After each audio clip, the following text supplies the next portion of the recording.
सो नमस्कार एवं शुभ संध्या। IFPH द्वारा आयोजित दैनिक हिंदी वेबिनार श्रृंखला के 1108वें भाग में आप सभी का हार्दिक स्वागत है। वेबिनार की शुरुआत हम लोग एक मौन प्रार्थना से करेंगे।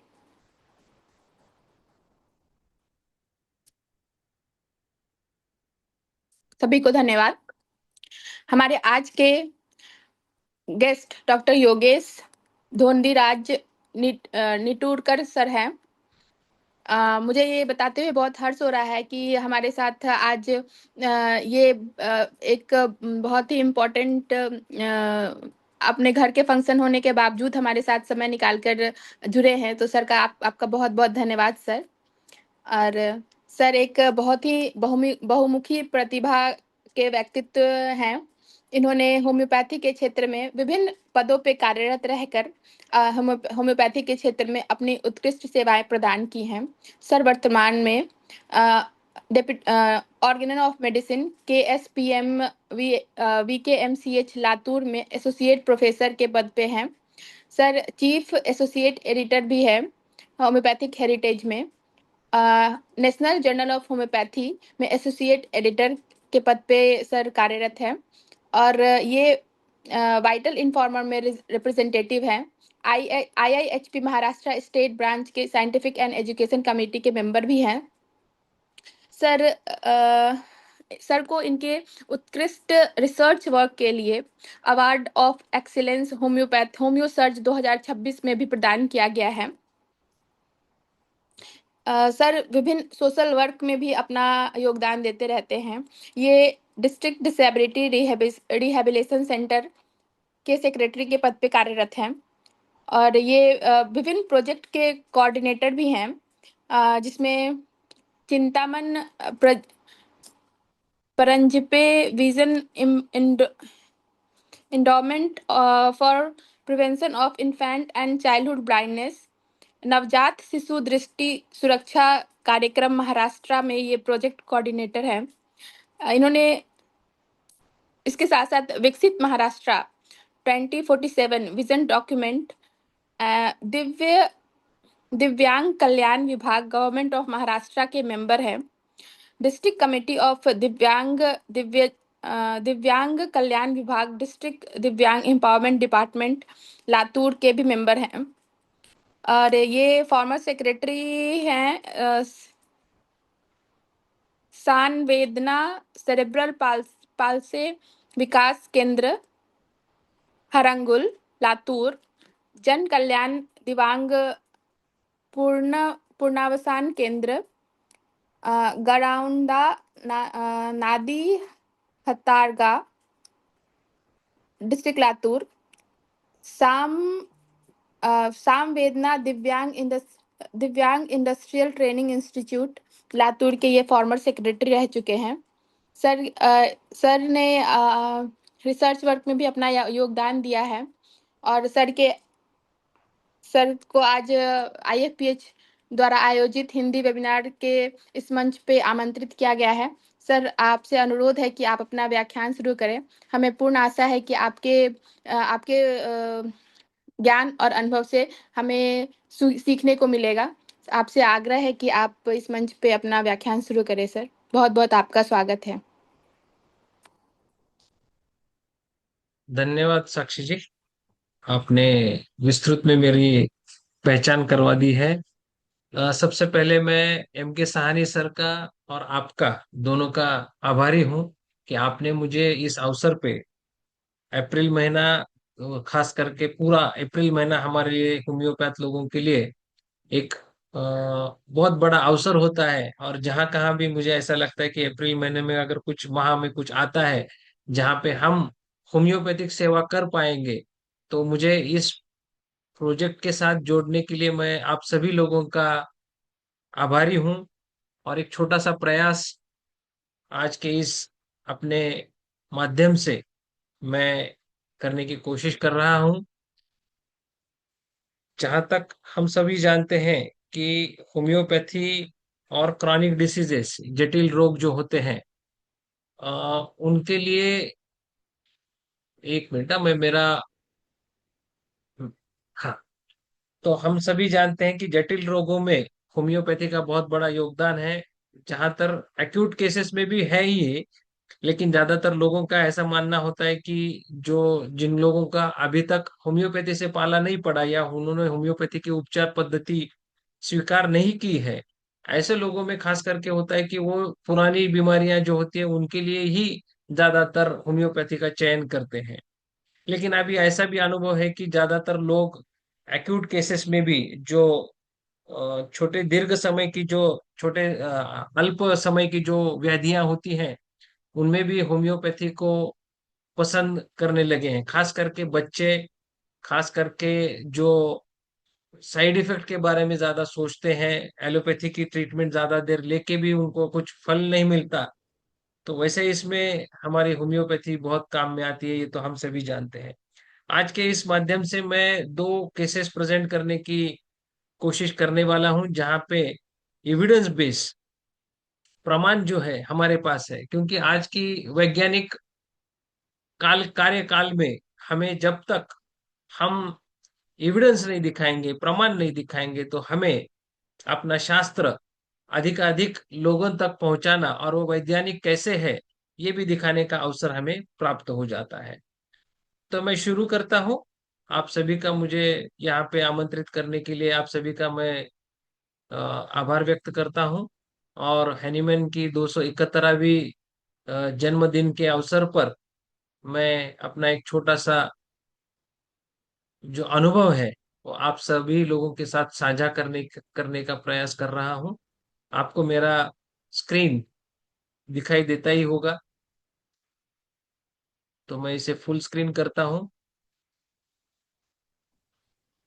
तो yes sir. International forum for promoting homeopathy, ये नाम ही बहुत ही आकर्षित करने वाला है।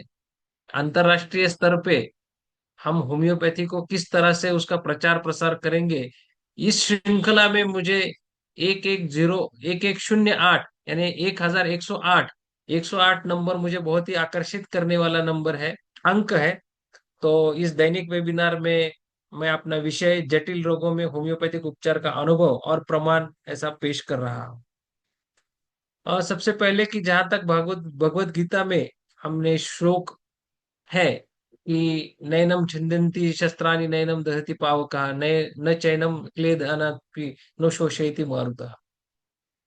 तो हैनिमन की इस पावन स्मृति को याद करते हुए हम विनम्र अभिवादन करके ये आज की श्रृंखला का कि किस तरह से ऑब्जेक्टिव्स रहना बहुत जरूरी है, कि किस तरह से हम कोई भी रुग्ण या जो बीमार व्यक्ति है उसका अगर मॉडल हम डेवलप करते हैं कि कैसा हम इस प्रॉब्लम को, इस परेशानी को उसकी हम अपने होम्योपैथिक शास्त्र को अधिक मजबूत करने के लिए हम किस तरह से इस्तेमाल कर सकते हैं, वो एक हमारा अंतिम ध्येय रहेगा आज की इस श्रृंखला में।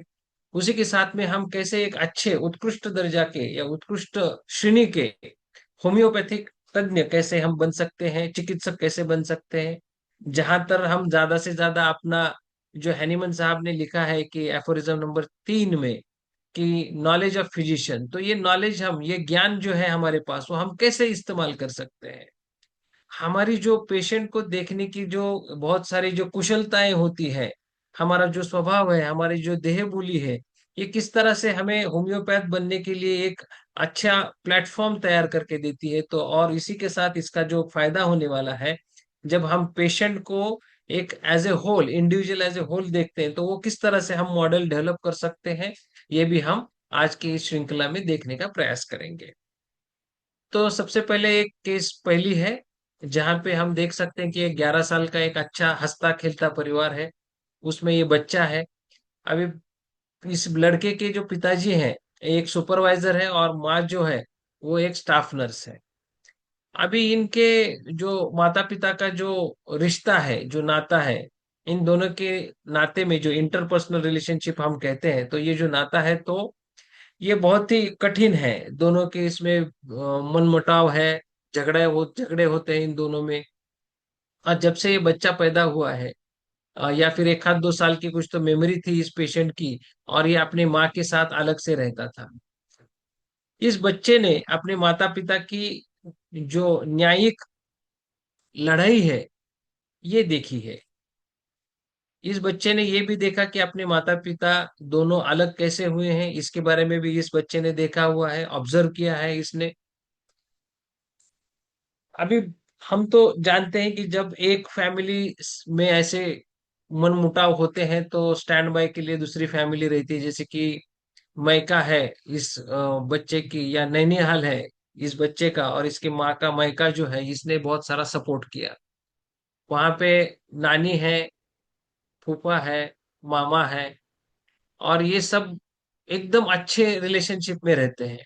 ये बच्चा भी जो कहता है कि मेरा नाम, मेरे नाम के आगे मेरे नानी नैनीहाल का नाम आप जोड़ दीजिए। और ये बच्चा इतना अपनी उम्र से भी ज्यादा परिपक्व है। इसकी मैच्योरिटी अगर देखेंगे तो ये किसी को भी कुछ नहीं मांगता, डिमांडिंग नहीं है। और इनकी माता और नानी का भी ऐसा कहना है कि ये अपनी उम्र से भी ज्यादा परिपक्व है। 2 महीने पहले एक किस्सा हुआ कि इसकी माँ ने दूसरी शादी कर ली, और बच्चे को जो निवासी विद्यालय रहता है ऐसे इसमें हॉस्टल में, बोर्डिंग रूम, बोर्डिंग हॉस्टल में रख दिया। जब से इसका दाखिला बोर्डिंग स्कूल में हुआ, इसे एक सफेद रंग का एक पैच, एक चट्टा इसके राइट आईब्रो पे दिखाई देने लगा। और ये जहां तक इसका इमोशनल पार्ट देखेंगे तो इसका जो, इसकी जो माता ने जो निर्णय लिया है, इसकी माता ने जो निर्णय लिया कि दूसरी शादी करनी चाहिए, तो ये बच्चा उससे राजी नहीं है, ये खुश नहीं है। और ये सोचता है कि माँ मुझे छोड़ गई है, माँ ने मुझे छोड़ दिया है, मेरी mother mother had left me. ये फीलिंग है उसके अंदर। वो समझ रहा है कि मुझे मेरी माँ ने छोड़ दिया है। और तब से ये जैसे फिजिकल लेवल पे हम देख रहे हैं कि उसको व्हाइट पैच डेवलप हुआ है, साथ में हम जब देखते हैं कि ये मानसिक तौर पे भी, स्तर पर भी इसका असर उसके ऊपर हुआ है। ये एकदम अंतर्मुख हो गया है, शांत हो गया है, गंभीर हो गया है। और इसकी सोच ऐसी चल रही है कि ये अभी मैं इस हॉस्टल से कैसे भाग जाऊं। और इसका जो प्राकृतिक स्वभाव है, इसमें भी कुछ दिखाई नहीं दिया। और जैसे हम कहते हैं कि थर्मल से, तो थर्मल में भी इसका एम्बी थर्मल ध्यान में आया। फैमिली हिस्ट्री और पास्ट हिस्ट्री में जो पारिवारिक और जो व्यक्तिगत उसकी जो आरोग्य स्थिति है, उसमें भी ऐसा कुछ मिला नहीं। तो यहाँ पे हम कॉज इफेक्ट रिलेशनशिप डेवलप कर सकते हैं। एक कारण है और उसका परिणाम, ये दोनों भी चीजें हमें आसानी से दिखाई देती है। तो ये जब हम देखते हैं कि आसानी से हमें पता चल जाता है कि यहाँ पे इमोशनल बैकग्राउंड है, डिस्टर्ब डोमेस्टिक एनवायरनमेंट है, पारिवारिक कौटुंबिक जो बोलते हैं हम, उसमें भी बहुत सारी अड़चने हैं। और ये बच्चे की जो उम्र है उस हिसाब से इसमें ये सब बदलाव हमें ध्यान में आया। ये छायाचित्र है बच्चे के, जो हमने कहा कि उसका व्हाइट पैच डेवलप हुआ है। अपीयरेंस वाइज देखेंगे तो वो उम्र के हिसाब से ठीक ठाक है। लेकिन जब बात कर रहे थे तो ध्यान में आया, जब केस टेकिंग कर रहे थे तब ध्यान में आया कि ये बहुत ही अंतर्मुख, एक गंभीर तरह का एक बालक मेरे सामने बैठा है। बहुत कुछ सोच रहा है, ऐसा उसके हाव भाव थे। बाकी जगह पे अगर देखा जाए तो ऐसे कुछ व्हाइट पैच वगैरह नहीं थे उसमें। और जहां तक हम ऑर्गेन ऑफ मेडिसिन में देखते हैं, जो हैनीमन साहब ने लिख के रखा है कि importance of need of understanding the functioning of mind and body of the sick individual, कि कितना महत्वपूर्ण है कि एक रोगी के बारे में जब हम देखते हैं कि उसकी मानसिक और शारीरिक रचना कैसी है, और ये रचना हमें ध्यान दिला देगी या हमें एक व्यक्तिमत्व की तरफ ले जाएगी कि ये किस तरह का व्यक्ति है, इसमें व्यक्तिमत्व में क्या क्या चीजें हैं। एफोरिज्म 5 में हमने देखा है कि जटिल रोगों में हमें ज्यादातर क्या देखना है कि ये व्यक्ति का जो शरीर रचना है, इसकी जो देह बोली है, इसका जो पूरा कॉन्स्टिट्यूशन है, इसका हाव भाव, इसका व्यवहार, इसकी दैनंदिन जो जीवन शैली है उसके बारे में देखना है, सामाजिक तौर पे देखना है, घरेलू संबंधों के बारे में देखना है, उसकी उम्र के बारे में देखना है, और उसके जो प्राकृतिक नियमों अनुसार जो सेक्सुअल फंक्शन होते हैं उसके बारे में भी हमें देखना चाहिए। तो ये हनीमन साहब ने लिख के रखा है एफोरिज्म फाइव में। और जहां तक इस केस का ताल्लुक है, हम साझा कर सकते हैं, हम इसे जोड़ पाएंगे कि इस पूरे केस में भी हम देख सकते हैं कि उसका इंटेलेक्चुअल लेवल क्या है, बौद्धिक स्तर क्या है, उसका घरेलू नाता किस तरह से है, और उसकी उम्र क्या है। तो हम कोरिलेट कर पाएंगे, हम उससे नाता जोड़ पाएंगे। साथ ही में 94 एफोरिज्म, 94 एफोरिज्म में लिखा है कि हमें इन सब चीजों का ख्याल क्यों रखना है। तो इसको हमें बारीकी से देखना चाहिए। क्यों देखना चाहिए? वेल कंसिडर्ड एंड स्क्रूटिनाइज्ड क्यों देखना चाहिए कि बाबा इनमें से कौन सी चीज है जिस वजह से इस बीमारी की उत्पत्ति हुई है। और साथ ही में हमें ये भी देखना है कि इस बीमारी का जो मूल कारण है उसे हम कैसे निकाल पाएंगे, या यही वजह है जिस वजह से वो बीमारी चालू है, निरंतर है। क्या हम इसे निकाल पाएंगे? तो रिकवरी जो है, जो पूर्व स्थिति पे लाने की जो स्थिति है, क्या हम ये सब साझा कर पाएंगे? तो इन सभी के साथ में 208 एफोरिज्म में भी हैनीमन साहब ने लिख के रखा है कि इस सब में व्यक्तिगत की पोजीशन क्या है, घरेलू संबंध कैसे है, घरेलू जो स्थान है उसका वो किस तरह से है, उसका सामाजिक नाते संबंध जो है या फिर जो रिश्ते हैं ये किस तरह के हैं। साथ ही में हमें ये भी देखना है कि इन सब चीजों का असर उसकी बीमारी बढ़ाने में है, या हम इसे घटा भी सकते हैं, क्या हम इसे निकाल पाएंगे। सो इन चीजों से हमें ध्यान में आएगा कि इस व्यक्ति का व्यक्तिमत्व किस तरह का है, इसकी मानसिकता किस प्रकार की है। और इन सब चीजों से हमें ये भी ध्यान में आएगा कि whether this is obstacle to cure, क्या ये हमें अड़चन की तरह या अड़चन पैदा कर रहा है हमारी उपचार पद्धति में। क्योंकि जब हम उपचार करते हैं तो दो प्रकार की सुविधाएं या दो प्रकार के उपचार हमें देने पड़ते हैं। एक जिसमें हम औषधियां देते हैं, और दूसरी जो है जिनमें औषधियां तो नहीं है लेकिन वो नॉन रेमेडियल मेजर्स करके काम करती है। तो whether we have to encourage, whether हमें इसको, या हमें इसको बढ़ावा देना है या इसको हमें बदलना है, दोनों में से एक चीज हमें करना है। तो इसके ऊपर भी हमें ध्यान रखना है।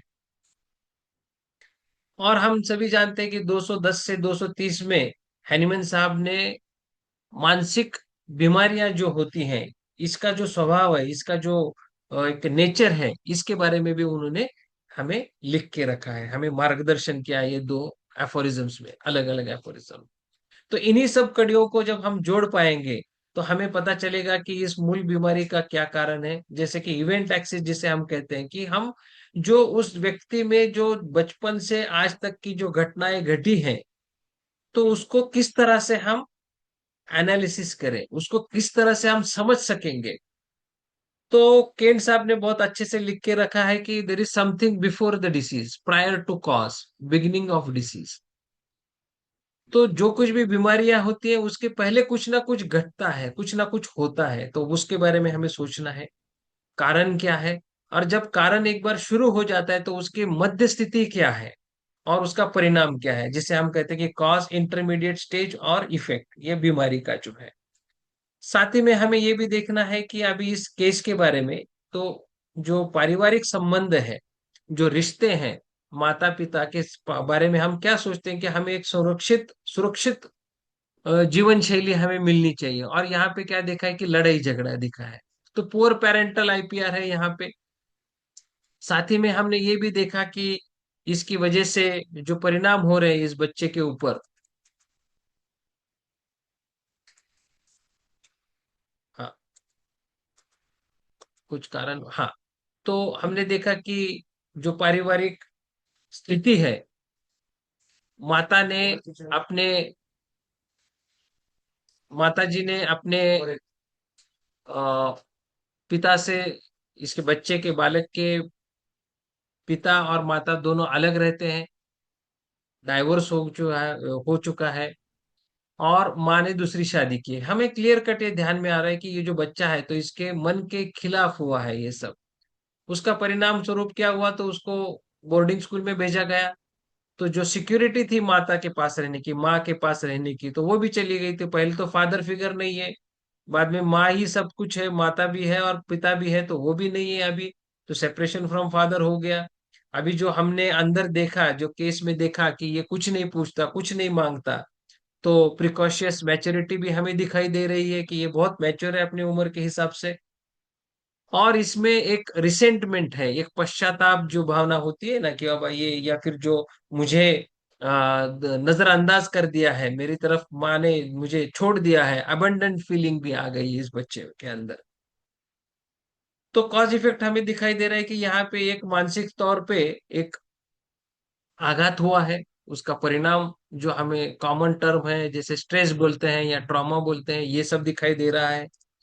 साथ ही में हम ये भी देख रहे हैं कि अबंडेंट फीलिंग है, छोड़ दिए वाली भावना है, पश्चाताप की भावना है, अंतर्मुख हो गया है।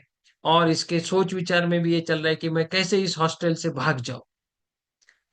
तो अगर हम थोड़ा साइकोलॉजी की तरफ जाते हैं और साइकेट्री की तरफ भी जाते हैं, तो हमें ये पता चलेगा कि इस बीमारी का जो मूल नाम स्वरूप है, जो निदान है, इसका नाम है acute adjustment disorder with mix disturbance of emotions and conduct. जहां पे वो व्यक्तिगत रूप में अपनी परिस्थितियों से साझा नहीं हो पाता, वो जुड़ नहीं पाता। और उसका परिणाम क्या होता है कि जो भावनिक स्तर पे है, भावनाएं जो है वो हावी हो जाती है, और व्यक्तिगत जो व्यवहार हो जाता है उसमें भी बिगाड़ आ जाता है। इसलिए इसका नाम ही लिखा है acute adjustment disorder with mix disturbance of emotions and conduct. अब अभी आप सभी लोगों को प्रश्न गिरा होगा कि ये एक्यूट कैसे कर कह दिया डॉक्टर साहब ने। तो साइकोलॉजी साइकेट्री के हिसाब से एक्यूट की परिभाषा ही अलग है। 6 महीने के अंतरकाल को वो साइकेट्री की भाषा में या परिभाषा में उसको एक्यूट कहा जाता है। और जब वो 6 महीने के आगे चला जाता है कोई भी बीमारी, तो उसे क्रॉनिक कहा जाता है। जहां तक हमारी होम्योपैथिक व्याख्या या फिर बाकी जो सभी एलोपैथी या मॉडर्न मेडिसिन की भी व्याख्या है एक्यूट की, वो पूर्णतः एक जैसी है। लेकिन जब हम साइकेट्री की बात करते हैं तो उसका क्राइटेरिया ही पूरा अलग है। तो उसी दौरान ये क्राइटेरिया के अंतर्गत मैंने ये ढूंढा, क्योंकि बहुत सारे साइकेट्रिक केसेस, और जहां मैं पीजी किया वहां पे भी साइकेट्रिक केसेस बहुत सारी दिखाई दी, और मैंने भी साइकोलॉजी के कोर्सेज किए हैं। उसके अंतर्गत ये मालूमात हो गई कि ये बीमारियों का काल मूल कारण जो है और उसको किस तरह से देखना चाहिए, तो इसमें ध्यान में आया कि ये जो बीमारी है ये अलग स्वरूप की है, ये हमें इसका उपचार ढूंढना चाहिए। तो हम यहाँ पे देख रहे हैं कि एक मानसिक स्तर पे ये है। और सबसे पहले जो हमें दिखाई दिया, जो एक्सप्रेशन ऑफ डिसीज जहाँ कहते हैं, क्योंकि बाकी लोगों को या भावना स्तर पे जो हमने देखा कि प्रिकॉशिटी है या फिर रिसेंटमेंट है, अबंडेंट फीलिंग है। लेकिन जब जहाँ पेशेंट इन सब चीजों के लिए नहीं आया, पेशेंट आया उसके माथे पे एक सफेद रंग का धब्बा है, एक चट्टा है या एक दाग है, इसके लिए आया है। तो जब हमने उसके साथ वार्तालाप की तो ये सब चीजें हमें ध्यान में आई है। जो माता पिता के, यानी पिता नहीं लेकिन माता और नानी के साथ जब बात हुई, तो ये ध्यान में आया कि इसका मानसिक स्तर पर भी इसका बहुत गहरा असर हुआ है। तो यहाँ पे हमें दोनों को ठीक करना है, मन को भी ठीक करना है और शरीर को भी ठीक करना है। तो इसका जो निदान है, जो शरीर रूप पे दिखाई दे रहा है, उसका निदान है सेगमेंटल विटिलिगो। तो अभी इसका जो इवोल्यूशन देखेंगे माइजमेटिक्स तौर पर, तो हम क्लियरली ये देख पाएंगे या आसानी से देख पाएंगे कि ये साइकोसोमेटिक डिसऑर्डर है, जहाँ पे मन का परिणाम शरीर पर हुआ है और जो निर्माण हुआ है वो साइकोसोमेटिक डिसऑर्डर है। दो बीमारियां हैं, मिक्स डिसीज है। इसका मूल कारण क्या है, तो हम अपनी परिस्थिति के साथ खुद को साझा नहीं कर पाते, हम उसके साथ जुड़ नहीं पाते, हम उसको अच्छी तरीके से देख नहीं पाते और खुद को संभाल नहीं पाते। तो इसका कारण क्या है, तो फंक्शनल डिस्टरबेंस हुआ है। क्यों हुआ है ये फंक्शनल डिस्टरबेंस, तो मानसिक स्तर पर जो उसके अंतर्गत जो विषय है, जो घर में चल रहे थे घरेलू संबंधों के बारे में, तो इमोशनल डिस्टरबेंसेस है। और सोरा इज इन द बैकग्राउंड। सो हम देख पा रहे हैं कि सोरा किस तरह से यहाँ पे काम कर रहा है। संवेदनशीलता की जो बात करेंगे, ससेप्टिबिलिटी की जो प्रतिक्रिया देने की जो बात करेंगे, तो हमें ध्यान में आएगा कि ये ऊंचे स्तर पर है, दोनों का स्तर, susceptibility as well as sensitivity, ये दोनों एकदम ऊपर के स्तर पर है। अगर वैज्ञानिक रूप से हम देखेंगे, क्योंकि हमें ये भी देखना चाहिए कि खाली हम होम्योपैथिक एंगल से देख रहे हैं कि इसको, या कुछ और चीजें भी हैं।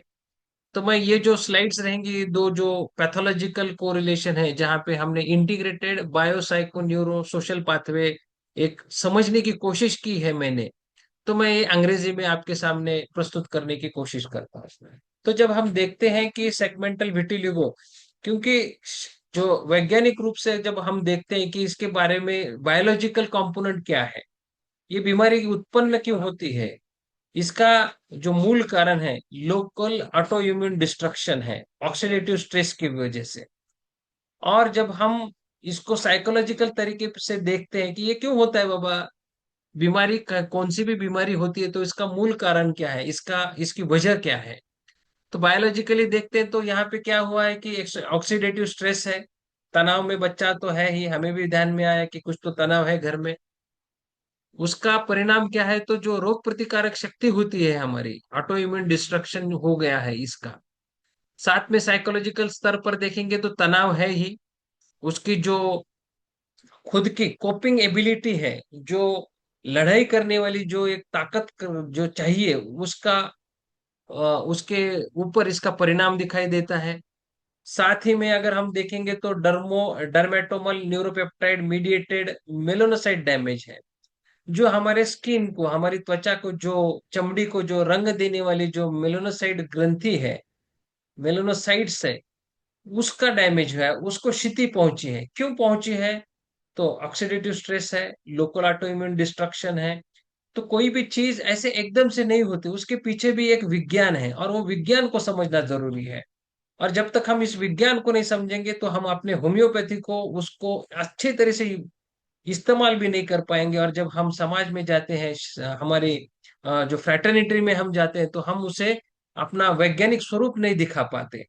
तो मुझे लगता है कि जब तक हम ये integrated biopsycho neuro social pathway नहीं देखेंगे, तब तक हमें होम्योपैथी का प्रचार प्रसार करने में दिक्कतें आती रहेंगी।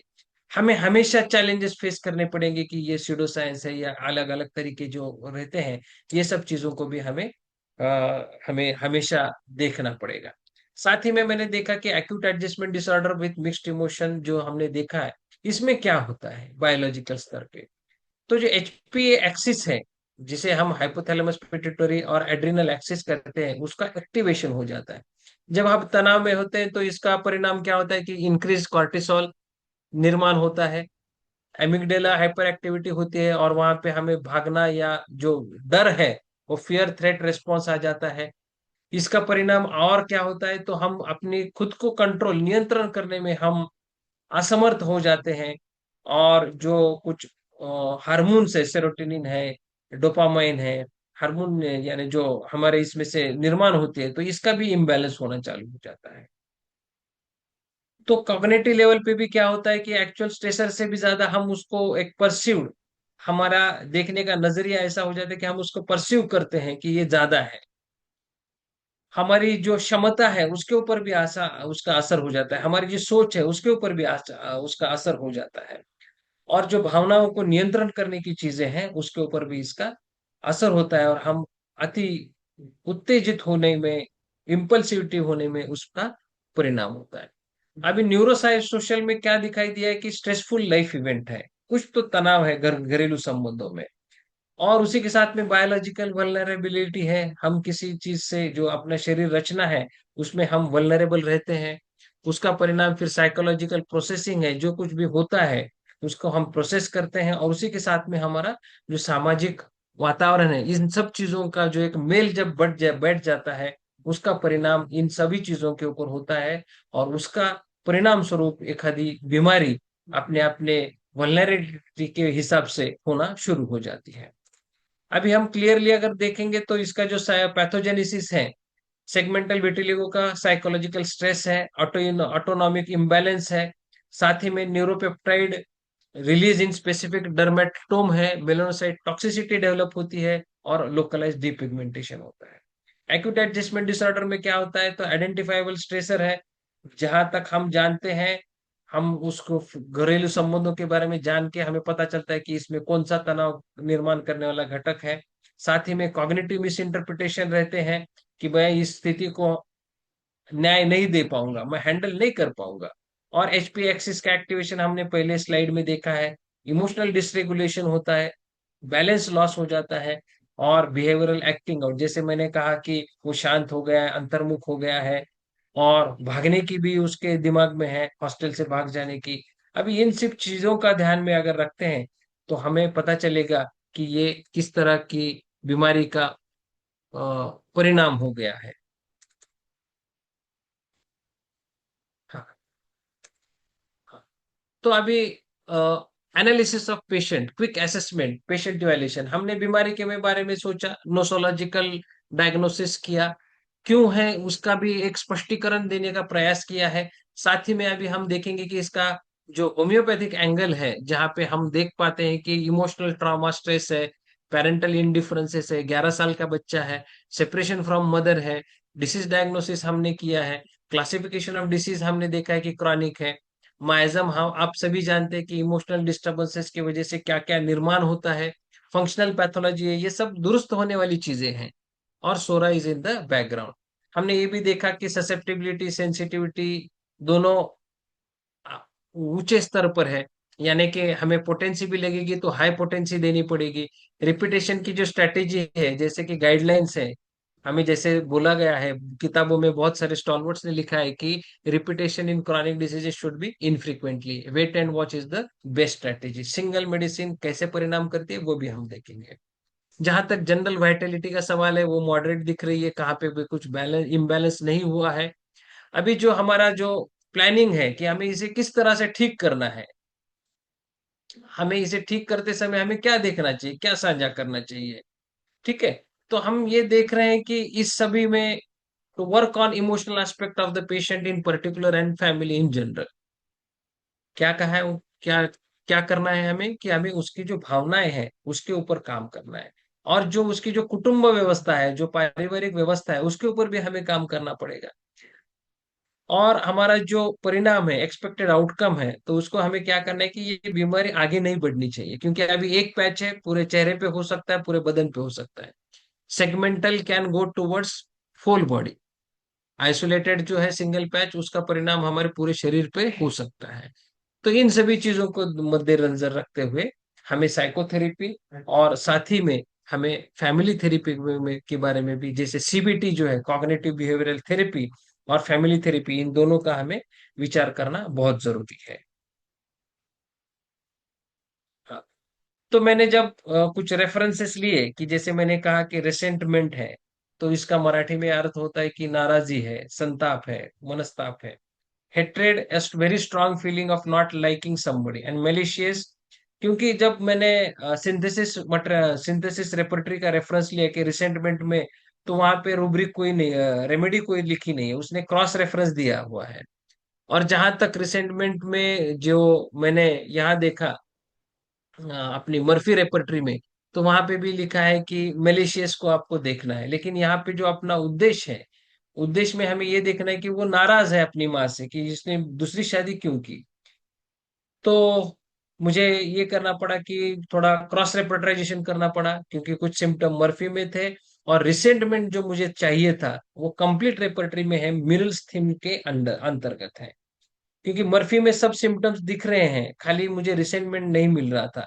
जो पिछली स्लाइड में हमने देखा कि ये मर्फी में और सिंथेसिस में भी नहीं है, लेकिन जब हम कंप्लीट रेपर्टरी देखते हैं तो वहां पे हमें उस रूब्रिक के अंतर्गत हमें उसका जो रेमेडी है वो दिखाई देती है।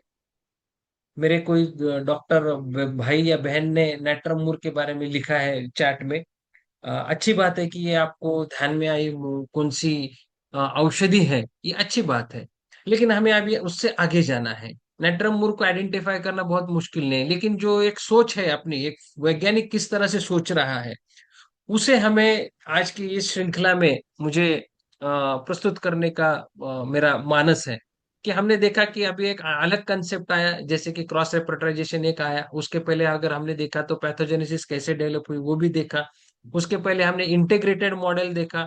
उसके पहले हमने स्ट्रक्चरलाइजेशन देखा साइकोलॉजिकल और साइकोडायनेमिक लेवल पे। और हमने ये समझने की, जैसे कि डिक्शनरी का मीनिंग एग्जैक्ट जो हमें चाहिए वो है क्या, वो भी देखा हमने। अभी आगे भी देखते हैं कि इसको किस तरह से हम देख पाते हैं। तो ये टोटलिटी ऑफ सिम्टम है। हम सभी जानते हैं कि यहाँ पे इमोशनल सप्रेशन है, रिसेंटमेंट है, अबंडेंट या हेल्पलेसनेस फीलिंग है, रिजर्व हो गया है, सीरियस हो गया है, प्रिकॉशियस है, और डिस्कलरेशन व्हाइट पैच हमें दिखाई दे रहा है।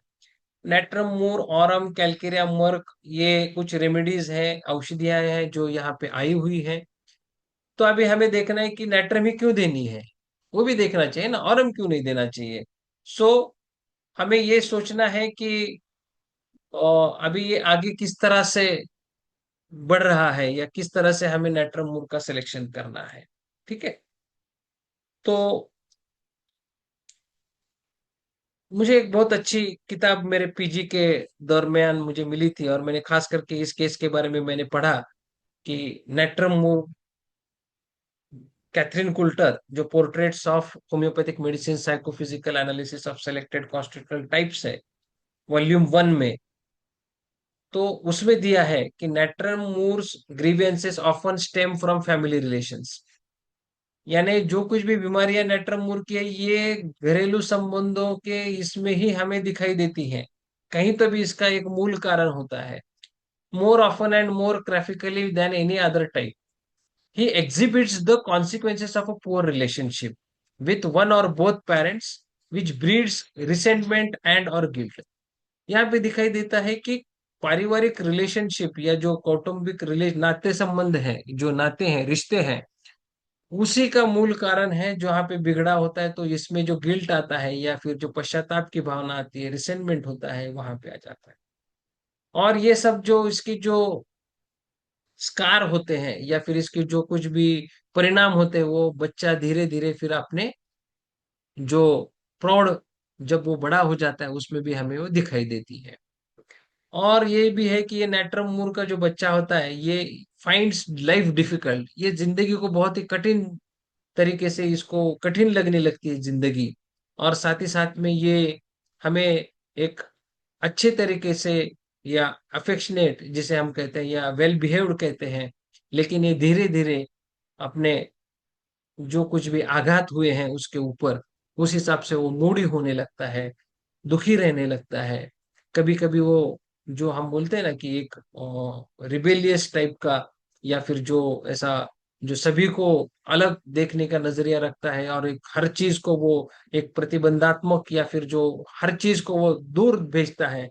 जहाँ पे हम देख सकते हैं कि ये जो नाते, जो रिलेशन है, रिश्ते हैं, ये इसकी जो उपज है, एक तो जो रियल रहती है, वास्तविक रूप से रहती है, या उसको हम अपने तरीके से नजरिए से देखना चालू कर जाता है बच्चा, और उसको लगता है कि मेरे माता पिता ने मुझे दूर अंदाज कर दिया है, मेरी तरफ ध्यान नहीं दिया।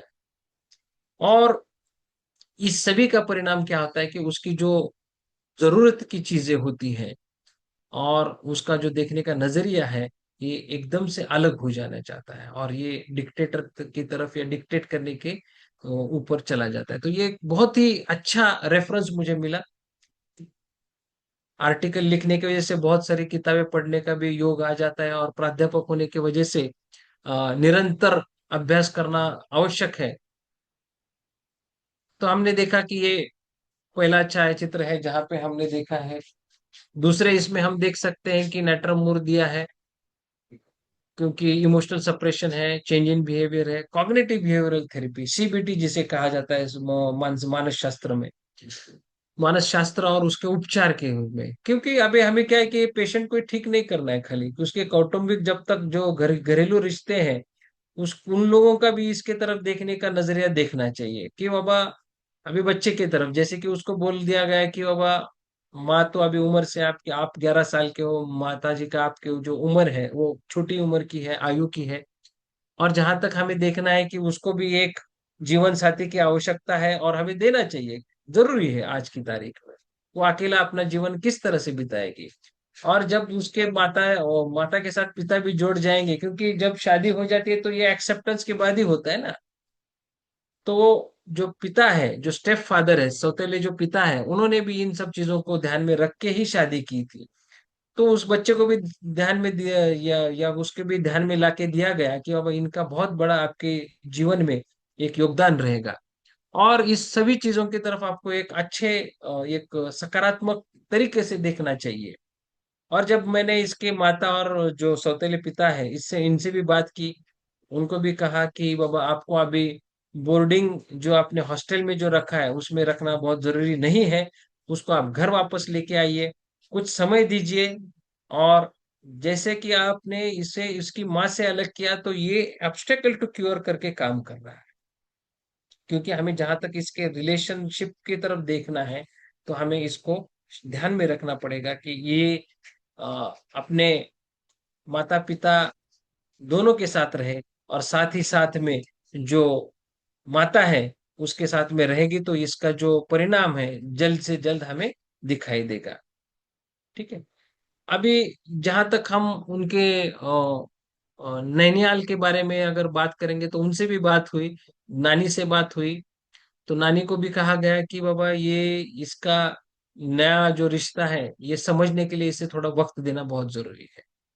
इसलिए जब तक ये इनके साथ नहीं रहेगा तब तक इसका और उसके नए जो रिश्ता बना है, जिसके बारे में उसका जो अनुभव है पहला रियल बायोलॉजिकल फादर से, ये अच्छा नहीं है। तो जब तक ये दोनों दोस्त नहीं बनते, अच्छे जो केयर टेकर नहीं बनते एक दूसरे के, तब तक ये हमें थोड़ा समय देना बहुत जरूरी है। तो ये भी बात उनको समझाई गई। और अब हम यहाँ पे देख सकते हैं कि इसका परिणाम क्या हुआ है। देखिए पहले छायाचित्र में नाइट्रमोर 1 एम सिंगल डोज दिया है साप्ताहिक तौर पे, हर सप्ताह एक डोज दिया है। फिर 18-10 का एक इमेज है जहां पे हम देखते हैं कि बहुत अच्छे तरीके से 1 महीने के अंदर बहुत अच्छे तरीके से इसका जो सफेद दाग है वो हल्का हुआ है। तीसरे इसमें भी देखा गया है और चौथे इसमें भी देखा गया है कि वो पूरा चला गया है। ये सब क्यों हुआ? दवाई तो थी ही, जो ओल्ड इंसल्ट्स है, जो ओल्ड इंजरीज है वो तो हील हो गई। साथ साथ में जो इमोशनल डिस्टरबेंसेस थे, जैसे कि माता के साथ रहने लगा, नए पिताजी के साथ रहने लगा, तो जो एक एक्सेप्टेंस है, एक नया रिश्ता भी जोड़ा गया, वो चंचल बन गया, जो पूर्व स्थिति थी उसकी वो उसमें वो आ गया। साथ में ही वो सबके साथ अच्छे से बात करने लगा। तो इन सभी चीजों को अगर हम ध्यान में रखते हैं तो हमें ये पता चलता है कि ये कितना महत्वपूर्ण है कि आप अपने माता पिता से या फिर अपने जो घरेलू संबंध होते हैं उनको अगर हम जोड़े रखते हैं तो उसका परिणाम क्या होता है। अभी 8:17 हुए हैं, दूसरी एक केस है लेकिन वो 13 मिनट में नहीं खत्म हो पाएगी।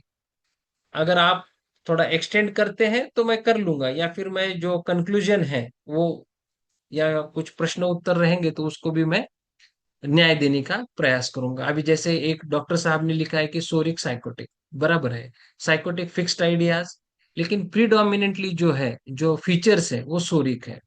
और जिस तरह से हीलिंग हुई है 3 महीने के अंदर, जिस तरह से वो पहले ही फॉलोअप में जो बैलेंस करने के लिए आया, तो साइकोसिस जो है तो 1+ था और सोरिक डोमिनेशन जो है वो 3+ था।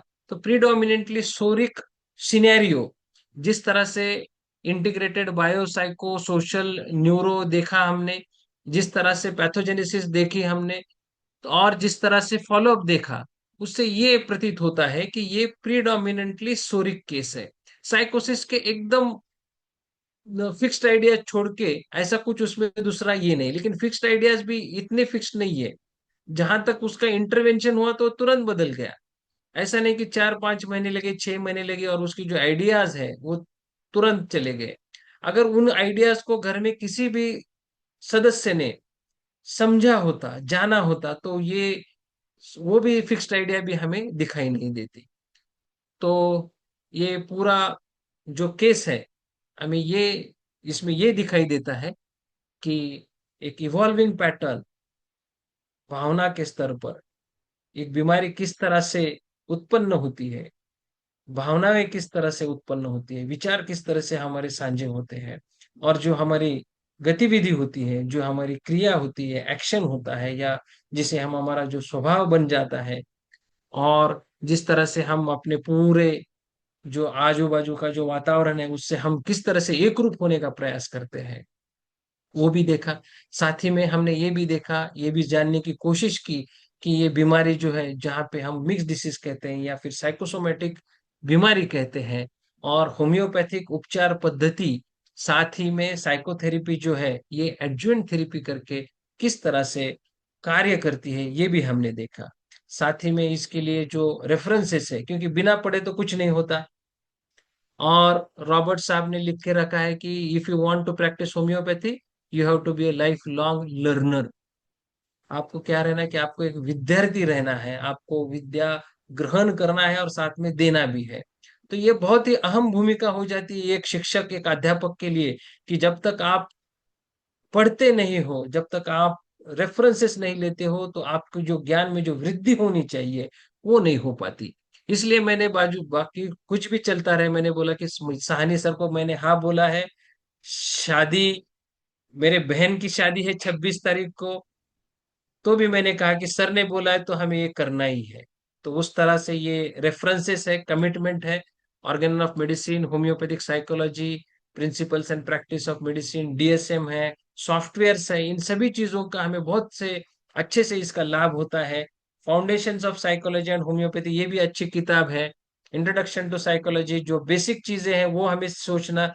और जहां तक मेरा अनुभव है, जब हम ये साइकोलॉजी की किताबें पढ़ते हैं, साथ ही में जब हम एनाटॉमी रहेगा, शरीर रचना रहेगी, या जो शरीर क्रिया है, फिजियोलॉजी है, इन सभी चीजों का अगर हम अभ्यास अच्छे से करते हैं, तो इसका हम होम्योपैथी के उपचार पद्धति में बहुत अच्छे से इसका हम इस्तेमाल कर पाएंगे। जब तक हम ये नहीं करेंगे, तब तक हमें लगेगा कि हाँ बाबा, ये नाट्रम मूर्ता ये दे दिया, ये ठीक हो गया। क्यों ठीक हुआ, किस तरह से ठीक हुआ, और ये ठीक होने से पहले बीमार क्यों हुआ, क्यों बीमार हुआ, किस किस वजह से बीमार हुआ। और हम जब एक पेशेंट को ठीक करते हैं, तो उसके साथ ही साथ हम उन पूरे परिवार का भी हम ख्याल रखते हैं। तो इन सभी चीजों का बहुत फायदा दैनंदिन जीवन में होता है, प्रैक्टिस में होता है। तो इसी अ, अवसर पर अगर कुछ क्वेश्चंस हैं, कुछ प्रश्न हैं, तो आप पूछ सकते हैं मेरी ओर से। आज का जो विषय है, क्योंकि समय कम है, और उसमें शुरुआत में जो 4-5 मिनट या 7-8 मिनट जो मुझे जोड़ने के लिए जो थोड़ा सा तकनीकी कारणों की वजह से जो तकलीफ हुई, उसके लिए मैं क्षमा आपसे मांगता हूं। और आपने मुझे अवसर दिया, उसके लिए मैं आपका तहे दिल से आभारी हूँ। और भविष्य में कभी भी किसी भी विषय पर अगर मेरी योग्यता अनुसार अगर कुछ सेवा होम्योपैथिक क्षेत्र में करनी है, तो मैं आपके लिए सदैव उपलब्ध हूँ। धन्यवाद। मेरे ख्याल से किसी ने एक प्रश्न पूछा है। बहुत बहुत धन्यवाद सर। आ- आपका ये जो सेशन था सही में बहुत ज्ञानवर्धक था, और सही बात है कि डिजीज के पीछे का कारण क्या है वो भी आज जानना बहुत ज़रूरी है, क्योंकि साइंटिफिक वर्ड है। तो इसको साइंटिफिक लैंग्वेज में समझाना बहुत ज़रूरी है कि उसके पीछे क्या साइकोसोमेटिक रीज़न था। तो सर आपने बहुत अच्छे से प्रेजेंट किया। अ, राम प्रवेश सर सर बोलना कुछ चाह रहे हैं सर, प्लीज अनम्यूट कर थैंक लीजिए। You Shruti and congratulation doctor Nitukar, Ved Nitukar sir. बहुत अच्छा, शानदार जानदार आपने केस दिया, लेकिन एकदम कॉज एंड इफेक्ट। और आपने जो यह केस जो प्रेजेंटेशन की, वो इमोशनल ट्रोमा स्ट्रेस का था, इसीलिए हम नेट्रम म्यूट पहले लिख दिए। अभी लिखे थे तो। आप तो श्रेष्ठ हाँ, श्रेष्ठ नहीं नहीं नहीं, चिकित्सक है। ऐसा बात नहीं। आप तो ऐसा पकड़ लेंगे। ना, लेकिन ना। लेकिन तो जैसे स्टुअर्ट क्लॉस देखिए, साहब ने लिख कारण के रखा। हाँ, कारण जब भी होगा, according to law of homeopathic science, mind, result जब भी होगा according to law of homeopathic science, physical बराबर। बॉडी। फिजिकल बॉडी हमारे, चाहे अध्यात्म शास्त्र हो चाहे होम्योपैथिक हो, बीमारी का कारण मन, मानसिक, मेंटल है। जैसे रामचरितमानस में लिखा गया, इस पर थोड़ा सा गहन अध्ययन, इस पर विचार दीजिएगा। सुनहु तात अब मानस रोगा, नीते दुख पावहि सब। हे भाई, मन का रोग सुनिए, जिससे लोग दुख पाते हैं, है ना। मोह सकल व्याधिनकर मूला, तिनते पुनि उजहि बहु सुना। मोही बीमारी का कारण है, लगाव, संपर्क, नजदीकी, उसमें ज्यादा जोड़ दीजिए कम जोड़ दीजिए, कम भी और ज्यादा भी, दोनों बीमारी का कारण। अब देखिए, एक एक बीमारी का कारण फिजिकल पर दिया है रामचरितमानस में। कि काम बात कप लोभ अपारा, क्रोध पित्त नित छाती जा रहा। देखिए एक इनविजिबल है काम, इट इज इनविजिबल, अदृश्य शक्ति, अदृश्य मैटर, और उसका विजिबल होता है बात रोग, साइटिका, या जो भी बात का रोग है, रेमेटाइड अर्थराइटिस। लोभी व्यक्ति इनविजिबल है, लेकिन उसका रिजल्ट होता है कफ का फॉर्मेशन। एंड क्रोधी व्यक्ति, क्रोध इनविजिबल है, जिसका रिजल्ट होता है गैस का फॉर्मेशन। तो सुनो जो है, काम बात कप लोभ पारा, क्रोध पितु छाती जा रहा, तीनों भाई करही प्रीति, उपजही सनपात दुखदाई। एक वाइटल चीज है, परसुख देखी जरनी सोच, पुष्ट दुष्टा मन कटुलाई, अहंकार अति दुखद डमरुआ, मद कपट मन मांगे। दूसरे को सुख को देखकर हृदय में जलन करने वाला व्यक्ति, उसकी वाइटलिटी डिरेंज होता है, जो जलन करता है। और डिरेंज होने के बाद उसके अंदर में जो है वाइटल फोर्स डिरेंज हो जाता है, तो उसके अंदर में टीबी का बैक्टीरिया ग्रोथ कर जाता है, टीबी उसको सट सीना हो जाता, क्षय रोग हो जाता है। तो यह जो है हमारा होम्योपैथिक शास्त्र, क्या हमारे शास्त्र भी इंडिया का जो है वह बता दिए हैं कि कारण जो है इनविजिबल होगा। और आपने जो भी चीज बताए बहुत अच्छा लगा, जो है वेटिलिगो आया और सिलेक्ट नेट्राम्यूर किए, बहुत बढ़िया हुआ लगा। नेट्राम्यूर का कैसे था, औरम एक पूछे आप, औरम का बात किए, लेकिन औरम में सुसाइडल टेंडेंसी है, औरम में सिफिलिटिक नेचर है, लेकिन यहाँ साइकोटिक नेचर है, physical. Vitiligo is the psychotic. Extra growth organ, psora functional disease है, विदाउट सोरा तो कोई भी बीमारी नहीं सोचा। सोरा के मतलब ही होता है थिंकिंग, सोच। और सोच कैसा है, पॉजिटिव है या नेगेटिव। यदि पॉजिटिव होगा तो हम स्वस्थ रहेंगे, नेगेटिव होगा तो हम अस्वस्थ होंगे। अस्वस्थ। यह कारण है ही। तो बहुत अच्छा, शानदार लगा आपका आप जो है नीटूकर जी, बहुत बढ़िया लगा। तो चलिए इसी तरह से हम लोग का आदान प्रदान होते रहे। घर घर होम्योपैथिक, घर जरूर, घर होम्योपैथिक। घर घर धन्यवाद। होम्योपैथी, हर हर हर घर होम्योपैथी। होम्योपैथिक, हर घर होम्योपैथिक। बराबर बराबर ये बराबर। Homeopathic is the first medical science. Homeopathic सही फर्स्ट सही। ग्रेड ऑफ मेडिकल साइंस होने जा रही है। कोई भी बीमारी का इलाज नहीं करता है, पैलिएशन करता है। होम्योपैथिक ही ऐसी साइंस है, नो सेपरेशन, बराबर। Only for treatment, cure the patient, treat the patient not the disease. Thank you, very very thanks. धन्यवाद धन्यवाद धन्यवाद। बहुत बहुत धन्यवाद राम प्रवेश शाह सर, आपके कमेंट्स के लिए। सर अगर किसी और के पास भी कुछ क्वेश्चंस हैं तो हमारे पास 2 मिनट का समय है, आप पूछ सकते हैं या कमेंट चैट बॉक्स में टाइप कर सकते हैं। इस माध्यम से एक नए परिवार से जुड़ने का अवसर भी मिला। साहनी सर को तो पहचानते थे, अभी आपके नाम में ही राम है, तो आप रामचरितमानस के तो पंडित होना स्वाभाविक है। न्याय नहीं दे पाएंगे ना, नाम के ऊपर न्याय, नाम को भी न्याय देना चाहिए। इसलिए आपने बहुत अच्छे से एक नया अध्ययन के लिए एक नया विषय रखा कि हमें ये भी पढ़ना बहुत जरूरी है। अच्छा लगा। हमारे पास कोई क्वेश्चन नहीं है अभी, और हमारे इंग्लिश इंटरनेशनल टीम के मेंबर्स जुड़ चुके हैं। तो मैं यहीं पे समाप्त करना चाहती हूँ, करती हूँ अब।